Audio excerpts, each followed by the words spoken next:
नमस्कार दोस्तों, आप सबका स्वागत है इस ऑनलाइन क्लासेस में। और साथियों, आज हम पढ़ने जा रहे हैं बीएड द्वितीय वर्ष को लेकर। और बीएड द्वितीय वर्ष के अंतर्गत आज का जो हमारा शिक्षण विषय है वो है जीव विज्ञान का शिक्षण शास्त्र को लेकर। जीव विज्ञान के शिक्षण शास्त्र के अंतर्गत हमारा जो आज का जो यूनिट है या इकाई है वो है द्वितीय सेकंड जीव विज्ञान में अधिगम संसाधन को लेकर। ऐसे कौन कौन से रिसोर्सेज हैं जो जीव विज्ञान जो बायो सब्जेक्ट है, बायोलॉजी जो सब्जेक्ट है, उसमें एक रिसोर्सेज के रूप में हमारी कम्युनिटी में मौजूद है और उनके द्वारा हम अपने शिक्षण के परिदृश्य में उनका अध्ययन कर रहे हैं।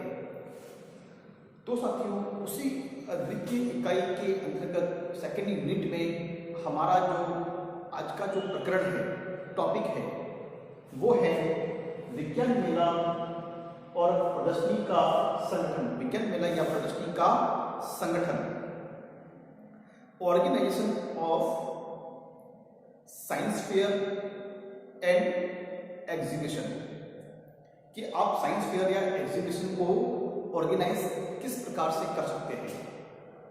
तो इस बात को लेकर हम आज अध्ययन कर रहे हैं। तो साथियों, सबसे पहले हम बढ़ते हैं अपने प्रकरण की ओर, अपने टॉपिक की ओर। विज्ञान मेला या प्रदर्शनी के संगठन हेतु, विज्ञान मेला क्या संगठन के प्रदर्शनी हेतु, विज्ञान मेला या प्रदर्शनी के संगठन हेतु मुख्य पद निम्नांकित प्रकार से है। मुख्य पद निम्नांकित है कि ऐसे कौन कौन से पद हैं, ऐसे कौन कौन से चरण हैं या ऐसे कौन कौन से स्टेप हैं। उन स्टेप के माध्यम से हम विज्ञान मेला या प्रदर्शनी, साइंस फेयर या एग्जीबिशन को हम ऑर्गेनाइज कर सकते हैं। तो सबसे पहला जो स्टेप है या पद या चरण है, तो वो है योजना का निर्माण करना।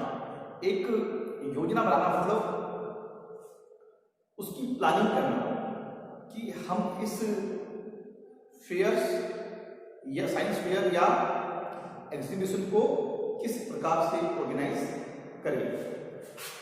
तो इस सोपान के लिए, इस सोपान के अंतर्गत मतलब प्लानिंग वाला जो योजना वाला है, उसके अंतर्गत निम्नांकित उप सोपान है।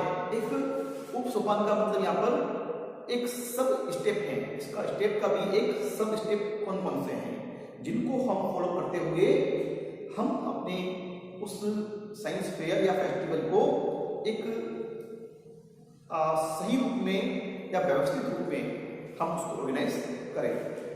तो सबसे पहला जो सब स्टेप है, उप चरण या जो मतलब उप चरण या हम कह सकते हैं सोपान कह सकते हैं। तो पहला है मेरिट या प्रदर्शनी की लक्ष्य एवं उद्देश्य।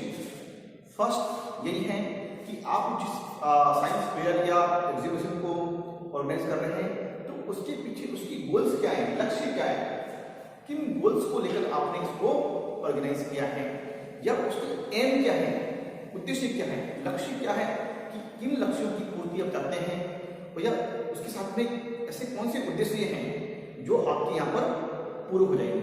तो इसको लेकर आप इस एग्जीबिशन, साइंस एग्जीबिशन या साइंस फेयर का जो ऑर्गेनाइज कर रहे हैं।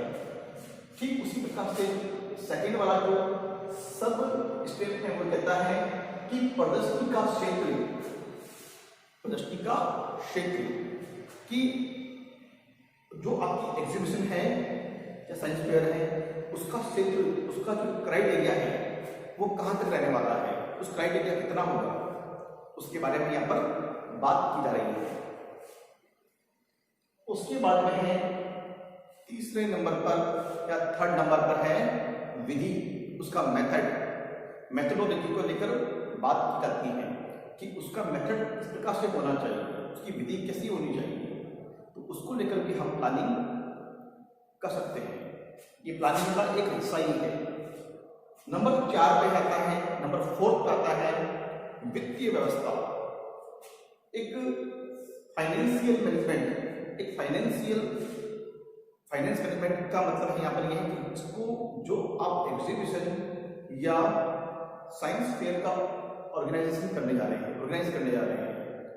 तो उस ऑर्गेनाइजेशन में आपको वित्तीय सहायता, आपको फाइनेंशियल हेल्प कौन कर रहा है और फाइनेंशियल हेल्प कर रहा है तो किस प्रकार से होनी चाहिए, कितने लोग उसमें पार्टिसिपेशन करेंगे, साथ में उनकी उनकी तमाम व्यवस्थाओं में उनके लिए आपको धन की आवश्यकता पड़ेगी, अर्थ की आवश्यकता पड़ेगी। इसलिए हमें अर्थव्यवस्था का ध्यान भी वहां पर रखना होगा। अगला जो बिंदु हमारे सामने है, 5वां बिंदु है 5 नंबर पे, वो है स्थान, समय एवं अवधि। ये सब पॉइंट भी बहुत ही इंपॉर्टेंट है कि आपको सबसे पहले आप इन सब गोल के बारे में, सब पूरी प्लानिंग की सब स्टेप को फॉलो कर दिया, लेकिन जो 5th नंबर पे है वो है जो स्थान को लेकर, पर्टिकुलरली एक वो प्लेस है, वो कहाँ पर होना चाहिए, वो एक यूँ कह सकते हैं हम लोग कि वो वेन्यू कहाँ होना चाहिए, उसका जो एग्जीबिशन को लेकर या साइंस फेयर को लेकर हम ऑर्गेनाइज तो कर रहे हैं, लेकिन उस ऑर्गेनाइजेशन का वेन्यू कहाँ पर होना चाहिए, तो उसका हमें ध्यान देना होगा। साथ में समय क्या रहने वाला है, ऑर्गेनाइजेशन का जो टाइम मैनेजमेंट है किस प्रकार से हमें प्लान करना है, और उसकी अवधि, उसकी लिमिट कितने दिन तक रखनी है, 2 दिन का है, 3 दिन का है, या फिर एक साप्ताहिक है, किस प्रकार से है। उसके बाद है अगला जो सब स्टेप है वो है अन्य कारक एवं सुविधाएं। अन्य कारक एवं सुविधाएं से लेकर बहुत सारी बातें हैं, जैसे अन्य कारक से मतलब असुविधाएं।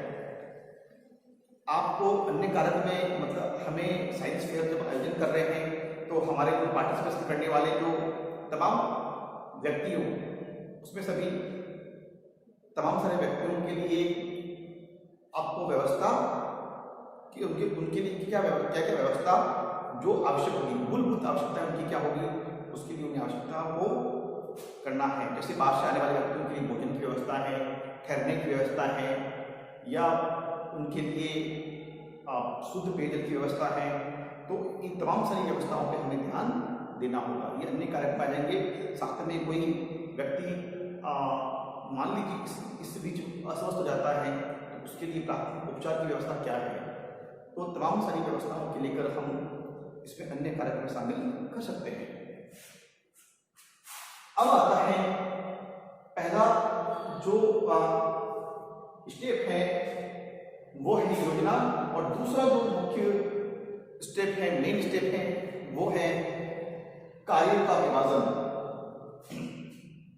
कार्य का विभाजन, डिस्ट्रीब्यूशन ऑफ वर्क। आप वर्क जो है पूरे इस साइंस फेयर या एग्जीबिशन को लेकर उसका आप डिस्ट्रीब्यूट किस प्रकार से करते हैं, क्योंकि जो मैनेजमेंट करने वाला एक व्यक्ति जो जिम्मेदार होगा, जो ऑर्गेनाइजर होगा, या पूरा जो उसका अध्यक्ष होगा या संचालक होगा, वो अकेले व्यक्ति को कर नहीं सकता। तो वो उन छोटे छोटे तमाम सारे कामों को अपने सदस्यों को या सदस्यों के माध्यम से उन कामों को एक डिवाइड करेगा कि आपको ये काम करना है, आपको ये काम करना है, आपको ये लिखना है। तो उन तमाम सारे कामों को, छोटे छोटे कार्यों को डिवाइड करके उसको मैनेज करेगा। तो कार्य का विभाजन करने से ये होगा कि समय रहते सारी व्यवस्थाएं हो जाएगी। अकेला उसमें कार्य का जब डिवाइडेशन कर लेंगे तो कार्य जल्दी भी होगा और इतना शीघ्र होगा, जितना हम सोचते हैं उससे जल्दी हो जाएगा, क्योंकि कार्य का हमने डिवाइडेशन कर दिया है। तो कोई व्यक्ति उस कार्य को करके और बिल्कुल सही समय पर सही रूप में वो कार्य कर कर हमें मिल जाएगा। तो ये उनका कार्य का विभाजन हो जाएगा। तो अगला बिंदु हमारे सामने है कार्य का संपादन, एक्यूशन ऑफ वर्क। आप कार्य को संपादित कैसे करते हैं, उसको किस प्रकार से अंजाम तक पहुंचाते हैं कार्य को, कि आपने पूरी साइंस फेयर का जो कार्य का विभाजन भी कर दिया, सब कुछ हो गया, एग्जीबिशन शुरू भी होगी, अब कार्य को सब हमारे साथ मैनेज हो गया। अब अगले दिन जैसे बाहर से व्यक्ति आने वाले हैं या हमारे साइंस के जो अगले आसपास के अदर विद्यालयों से, अदर स्कूलों से जो साइंस के टीचर हैं, स्टूडेंट्स हैं या प्रतिष्ठित लोग आने वाले हैं, तो उनके बैठक व्यवस्था को लेकर हैं, उनके साइंस फेयर में किन किन जगहों पर वो अपना अवलोकन करेंगे, एक तो उसके बारे में हमें सब व्यवस्था करनी होगी। उस कार्य को संपादित किस प्रकार से किया जाए, संपादन कैसा करना है, तो वो काम भी इसमें शामिल करना चाहिए। अगला है निष्कर्ष निकालना। जब पूरा कार्य समाप्त हो गया, पूरा कार्य संपादित हो गया, आज मतलब लास्ट जो डे आता है उसका समापन का दिन आता है, तो उस पूरे ऑर्गेनाइजेशन में जो भाग लेने वाले सदस्यों, कार्यकर्ताओं एवं उसमें पार्टिसिपेशन करने वाले प्रतिभागियों सभी को धन्यवाद देना, सर्टिफिकेट भी इशू करते हैं, धन्यवाद देना, और साथ में उनका धन्यवाद ज्ञापन के साथ में हम अपने स्टेटस को जो हमने ऑर्गेनाइजेशन किया है उसकी उद्देश्य क्या थे या उसके लक्ष्य क्या थे, इसके बारे में हम तमाम सारी बातों से हमने क्या सीखा, इसके पीछे हमारे लक्ष्य क्या थे, तो उन सभी बातों को, उन तथ्यों को, उन फैक्ट्स को आप कलेक्ट करते हैं, उनसे आपकी किस प्रकार के एक्सपीरियंस रहे, किस प्रकार का आपने अनुभव किया, तो वो सारी बातें आएगी निष्कर्ष में, वो सारी बातें आएगी ड्राइविंग ऑफ इन्फरेंसेस, मतलब निष्कर्ष निकालना। तो इस तरह से आप इन 4 मुख्य स्टेप को फॉलो करते हुए, इन 4 स्टेप को आप अनुसरण करते हुए आप साइंस फेयर या एग्जीबिशन का बहुत ही सही तरीके से ऑर्गेनाइज कर सकते हैं। तो साथियों, आज के लिए इतना ही, और मैं सोचता हूं कि आज ये आपको समझ में आया होगा। फिर मिलेंगे हम अगले वीडियो व्याख्यान में, तब तक के लिए बहुत बहुत धन्यवाद। जय हिंद।